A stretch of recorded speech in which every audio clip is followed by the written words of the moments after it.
तर सर्वांगीण विकास म्हणजे त्याचा बौद्धिक विकास झाला पाहिजे, शारीरिक विकास झाला पाहिजे, मानसिक विकास झाला पाहिजे. या तीनही गुणांनी संपन्न विद्यार्थी असेल तर त्याला सर्व गुण संपन्न असं मानायचं. त्याचाच एक भाग म्हणून काल आपल्या विद्यालयातील हर्षल सचिन कडलक इयत्ता 5वी उभं राहायचे पुढे, त्याचप्रमाणे सर्वज्ञ संदीप कडलक इयत्ता 8वी ही 2 मुले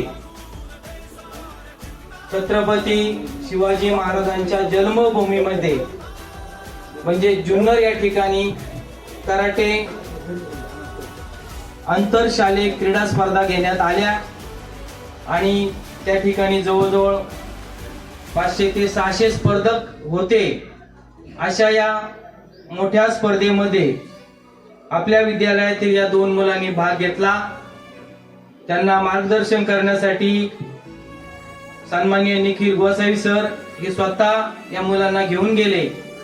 त्यांना शिकवण्याचं काम ते करतात आणि या दोन्ही मुलांना ब्रॉन्झ मेडल या ठिकाणी प्राप्त झालेलं आहे. त्याबद्दल आपण त्यांचं हार्दिक स्वागत करू, आभार मानूया.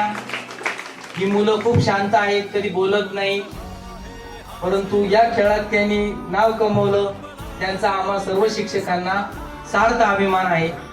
तर आणि त्याचबरोबर निखिल गोसावी सर यांची अकॅडमी आहे. त्या अकॅडमीमध्ये आपल्या विद्यालयातील बरीचशीच मुलं सहभागी आहेत. राजापूरची काही मुलं आहेत, गणोऱ्याची काही मुलं आहेत. त्या सर्वांनी त्या ठिकाणी सहभाग घेतला. तर त्या अकॅडमीसाठी म्हणजेच आपली मुलं त्यामध्ये सहभागी आहेत, त्यासाठी एक चषक दिलेला आहे. तो चषकही आपण गोसावी सरांच्या उपस्थितीत आपल्या सर्व शिक्षकांच्या उपस्थितीत त्यांना देणार आहोत. सर्वप्रथम मी आपल्या सर्व शिक्षकांना विनंती करतो की हर्षल आणि सर्वज्ञ यांना ब्रॉन्झ मेडल देऊन त्यांचा सन्मान करायचा आहे.